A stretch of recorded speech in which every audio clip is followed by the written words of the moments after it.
बिस्मिल्लाहिर्रहमानिर्रहीम, अस्सलाम वालेकुम। पाकिस्तान और दुनिया भर में देखने और सुनने वालों को अब्दुल कादिर का सलाम। पाकिस्तान में 31 मई की रात है। ईद खत्म हो चुकी, छुट्टियां भी खत्म हो गई। आखिरी रस्मी सी छुट्टी थी संडे की, ये भी खत्म। अब बैक टू द बिजनेस, क्योंकि बहुत सारी political activities back to back आपको नजर आने वाली हैं मंडे से ऑनवर्ड। अब ये 7 दिन जो है पीटीआई के लिए एक डबल इम्तिहान रहेगा, पार्टी के अंदर भी और पार्टी के बाहर भी। यानी पीटीआई को एक साथ कई फ्रंट्स पर मुकाबला करना है। इमरान खान की रिहाई के लिए उनके केसेस को डील करना है, गिलगित बल्तिस्तान इलेक्शन है, और इसके साथ साथ जो एक नया महाज इस टाइम शुरू हो रहा है वो है Suhail Afridi versus Ali Amin Gandapur and rest of the group, जो इस टाइम नजर आ रहा है कि सोशल मीडिया के ऊपर भी और पार्टी के अंदर भी जो इतलात मौसूल हो रही हैं, काफी टफ कंपटीशन मिलने वाला है सुहेल अफरीदी को। इसके ऊपर आगे चल के बात करते हैं कि पार्टी के व्हाट्सएप ग्रुप्स में चल क्या रहा है, हो क्या रहा है, क्यों इतनी ज्यादा एकदम से डिबेट इनिशिएट होगी कि सुहेल अफरीदी के खिलाफ कोई मजबूत ग्रुप जो है वो खड़ा हो रहा है और वो मुलाकातें भी कर रहे हैं, इसको सॉर्ट आउट करने की कोशिश कर रहे हैं। और साथ ही आज उन्होंने सऊदी सफीर को एक खत लिखा है और उनसे मुलाकात की दरखास्त भी की है। सऊदी सफीर नवाफ अल मालकी से क्यों मिलना चाहते हैं सुहेल अफरीदी, इस बारे में भी बात करते हैं। लेकिन पहले जरा गिलगित बल्तिस्तान के इलेक्शंस पे थोड़ी सी बात कर लेते हैं, फिर पार्टी के अंदर जो इस टाइम क्रूशल मोमेंट्स चल रहे हैं उनको थोड़ा सा अनफोल्ड करने की कोशिश करते हैं। तो जनाब, गिलगित बल्तिस्तान के लिए इमरान खान का एक और खिलाड़ी आज गिलगित पहुंच चुका है। पहले जुनैद अकबर, फिर असद कैसर और आज शाहिद खटक, जो पीटीआई के पार्लिमानी रहनुमा भी हैं या पार्लिमानी लीडर हैं बल्कि कौमी असम्बली में, उनकी ड्यूटी लगाएगी। मैंने आपको बताया ना, इन्होंने बैकअप में काफ़ी सारे ऑप्शंस रखे थे, एक जाएगा फिर दूसरा फिर तीसरा, इस तरह अभी और भी लाइन में कुछ लोग हैं। तो 7 तारीख तक ये लोग वक्फे वक्फे से जाते रहेंगे। शाहिद खटक ने वो रास्ता नहीं चूज़ किया जहाँ से उनको ऑफलोड किया जाए या उनको रोक दिया जाए या कोई इस तरह का, वो इन सारी चीज़ों के काफ़ी माहिर हैं, इन रुकावटों को डील करने के आगे पीछे। तो वो समहाउ पहुंच चुके हैं वहां पर अपने लोगों के दरमियान। आज रात शायद वहीं पे गुजारेंगे और कल उनका पावर शो शुरू होने वाला है। यानी जो गहमा गहमी, सियासी गहमा गहमी या मेल मुलाकातें, जो कुछ भी है, एक मोमेंटम बिल्डअप करना उनके जिम्मे लगाया गया है। अब देखते हैं कि कल गिलगित बल्तिस्तान की इंतजामिया क्या उन्हें भी सूबा बदर कर देगी या उनके पीछे पीछे भी रहेगी, क्योंकि जहाँ जहाँ पर इनकी एक्टिविटीज़ चल रही है वहाँ पर साथ साथ इंतजामिया के लोग भी चल रहे हैं और जहाँ पर उनसे मुमकिन हो पा रहा है वो रुकावटें आयद कर रहे हैं। एक तरफ पूरा सरकारी प्रोटोकॉल है, पूरी सरकारी मशीनरी है, साथ में सरकारी टेलीविजन भी है जो कि उनकी एक एक एक्टिविटी को रिपोर्ट कर रहा है।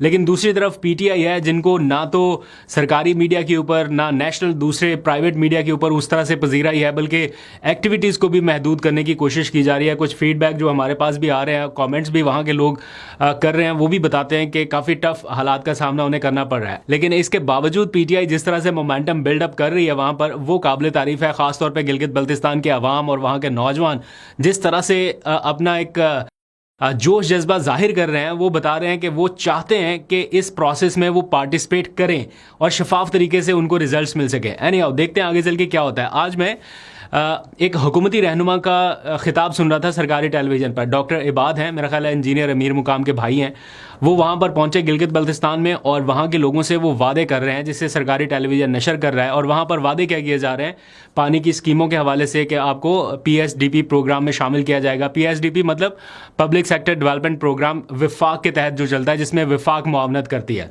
बहुत अच्छी बात है, लोगों के मसाइल हैं, विफाकी हुकूमत इसी तरह इन इशूज़ को सॉल्व करती है।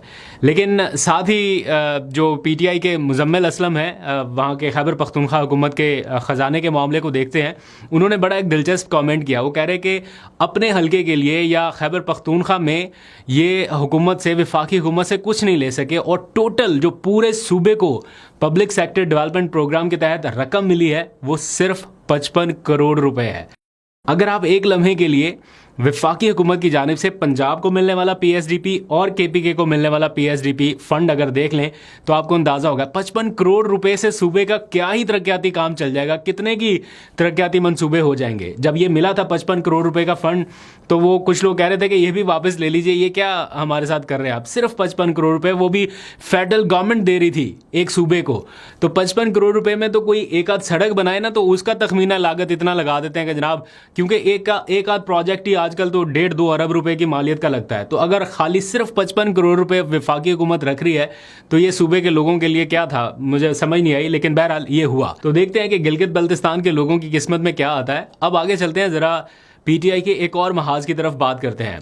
सुहेल अफरीदी वर्सेस एक ऐसा ग्रुप जिसके बारे में खबरें बहुत तेज़ी से गर्दिश कर रही हैं, सोशल मीडिया के ऊपर अफवाहें भी हैं, हमारे जो जर्नलिस्ट कोलीग हैं वो भी इसको बहुत तेज़ी से रिपोर्ट कर रहे हैं कि जनाब खैबर पख्तूनख्वा में पीटीआई के कैंप में सब नॉर्मल नहीं है।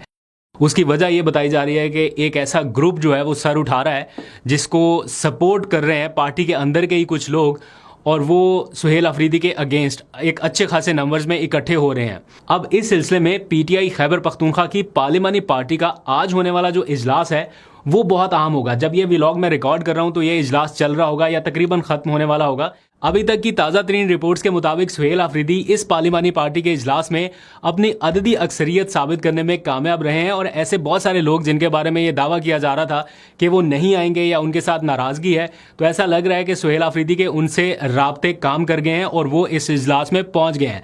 तो जैसे ये इजलास ख़त्म होगा तो पता चलेगा कि इसमें कौन कौन शरीक हुए और कौन कौन ऐसे हैं जो नहीं शरीक हुए और वो अलग किसी ग्रुप में जा रहे हैं। तो इसके बारे में हम नेक्स्ट व्लॉग में आपको डिटेल से बता देंगे। लेकिन आज जो एक बड़ी खबर यूँ कह लीजिए नेशनल मीडिया पर या अखबारात में रिपोर्ट हो रही है, या हमारे जो जर्नलिस्ट कोलीग हैं वो भी इसको रिपोर्ट कर रहे हैं, वो ये कि सुहेल अफरीदी ने इस खदशे या ख़तरे का इजहार अपने पार्लिमानी रहनुमाओं के एक व्हाट्सएप ग्रुप में किया कि कुछ लोग ऐसे हैं जो उनकी हुकूमत के खिलाफ इकदाम करने की कोशिश कर रहे हैं पार्टी के अंदर से ही। और मीडिया रिपोर्ट्स के मुताबिक या रिपोर्टेडली जिस तरह से बताया जा रहा है कि अली अमीन गंडापुर ने रिएक्ट किया है इस मामले पर और सुहेल अफरीदी से पूछा है कि नाम क्यों नहीं ले रहे उस शख्स का, नाम बताए इसका उसका, वो समथिंग लाइक दैट, ऐसा उन्होंने कुछ कमेंट किया और पूछा कि वो कौन है वो शख्स, उसका नाम बताएं। और थोड़ा सा उनसे पूछा भी है, कन्फ्रंट भी उन्हें किया कि आपकी पॉलिसी क्या है, इमरान खान के हवाले से क्या मामला है, उसके बारे में लोगों को एतमाद में लिया जाए, हम इमरान खान के अलावा किसी को नहीं मानते, समथिंग लाइक दैट। तो ऐसा एक कन्फ्रंट्रेशनल माहौल जो है वो पीटीआई के अंदरूनी कैंप्स में इस टाइम पाया जा रहा है, जो कि बहुत तेज़ी से रिपोर्ट भी हो रहा है।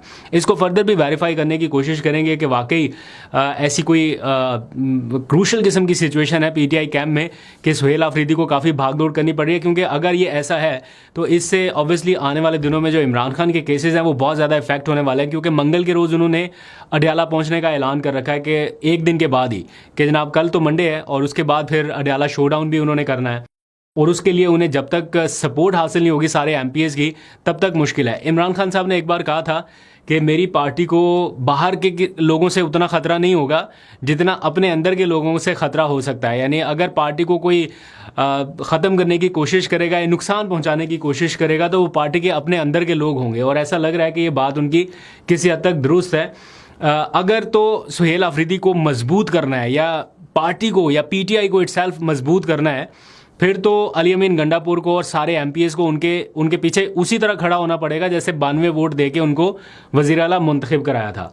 और अगर किसी की कोई डिसअपॉइंटमेंट है भी सही या कोई गिला शिकवा है भी सही, तो इस तरह खबरें लीक करने से या सोशल मीडिया पर डालने से या जर्नलिस्ट को बताने से बेहतर है कि पार्टी के अंदर के ग्रुप्स में ये चीज़ें सॉर्ट आउट की जाए। अदरवाइज़ प्रॉब्लम जो है वो बढ़ते रहेंगे, और ख़ास तौर पे उन लोगों की हेल्प होती रहेगी जो चाहते हैं किसी तरह से कि एक एक ईंट जो है वो खिसकाई जाए पीटीआई की इस हुकूमत की। अगर एक दो ईंटें भी निकलने लग गई तो फिर आहिस्ता आहिस्ता और बहुत सारे लोग जो हैं वो उसी सिमत में चलने लगेंगे, और उसके लिए सुहेल अफरीदी को अब कुछ ना कुछ करना पड़ेगा बहुत संजीदगी से। और मुझे पता है कि वो काफ़ी सारी एफर्ट्स इस तरह की कर रहे हैं, कुछ ऐसे लोगों के साथ वो मुलाकातें कर रहे हैं, उनके घर जा रहे हैं जिनके कुछ थोड़े बहुत गिले शिकवे जेन्युइन है, उनको वो एड्रेस करने की कोशिश कर रहे हैं। देखते हैं बाकियों के साथ कामयाब होते हैं या नहीं। दूसरी तरफ उनकी कुछ सियासी कुछ और नौयत की मुलाकातें भी जारी हैं, जैसे मौलाना फजलुर रहमान से मिले, गवर्नर से मिल रहे हैं, और भी कुछ उनकी मुलाकातें जो है वो शेड्यूल करने की कोशिश की जा रही है। फॉर एग्जाम्पल सऊदी सफ़ीर से वो मुलाकात करना चाहते हैं। उन्होंने आज एक ख़त तहरीर किया सऊदी सफ़ीर जो पाकिस्तान में है, नवाफ अल मालकी, उनके लिए, और उनको उन्होंने मुबारकबाद दी है हज के बेहतरीन इंतज़ामात करने पर। और उसका अगर आप उन्वान पढ़ें तो उसमें लिखा है कि वो मुलाकात करना चाहते हैं सऊदी सफ़ीर से।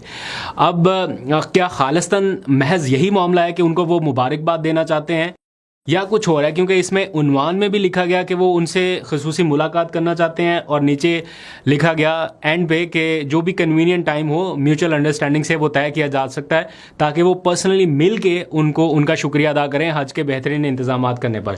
अमूमन ऐसी प्रैक्टिस थोड़ी कम रही है, लेकिन ये एक अनयूजुअल किस्म की सिचुएशन है कि वो ख़त भी लिख रहे हैं और उनसे मुलाकात की रिक्वेस्ट भी कर रहे हैं। तो देखते हैं कि इस मुलाकात से क्या निकलता है और क्या ये मुलाकात हो भी पाती है या नहीं। दूसरी जानिब अडयाला जेल में इमरान खान के जो वकालतनामे दस्तखत होने का मामला है, उसके लिए सारे जो लवाजमात हैं वो पूरे किए जा चुके, TCS के थ्रू डिलीवरी हो चुकी, वहाँ से रिसीव किया जा चुका, उसका मुकम्मल रिकॉर्ड PTI के वकला के पास आ गया। अब एक वकालतनामा तो इमरान खान का आ चुका है दस्तखत होकर पिछले कुछ दिनों में, जिसमें उनको हस्पताल मुंतकिल करने के हवाले से केस सुप्रीम कोर्ट में जाना था, और दूसरा वकालतनामा अलकादर ट्रस्ट केस के हवाले से जो मरकजी अपील को सुनने का फैसला PTI चैलेंज करना चाहती है सुप्रीम कोर्ट में, उसके हवाले से है। अब वो देखते हैं कि कल उन्हें मिल पाता है या नहीं, क्योंकि कल के रोज़ उनके लॉयर्स होपफुल हैं कि उन्हें मिल जाएगा। 1:30-2 बजे के करीब वो जाएंगे वहाँ पर, अगर मिला तो ठीक है, नहीं तो फिर मंगल के रोज़ तो वैसे ही एक PTI ने एक बड़ा शो डाउन करने का ऐलान कर रखा है। तो Gilgit Baltistan versus Adiala show down, ये सारी एक्टिविटीज़ जो हैं आपको अगले 48 घंटों में नज़र आएंगी। तो ग्राउंड के ऊपर बहुत सारी पॉलिटिकल हैपनिंग्स रहेंगी, नज़र रखेंगे, आपको अपडेट करते रहेंगे। अपना बहुत सा ख्याल रखिए। अल्लाह हाफिज़।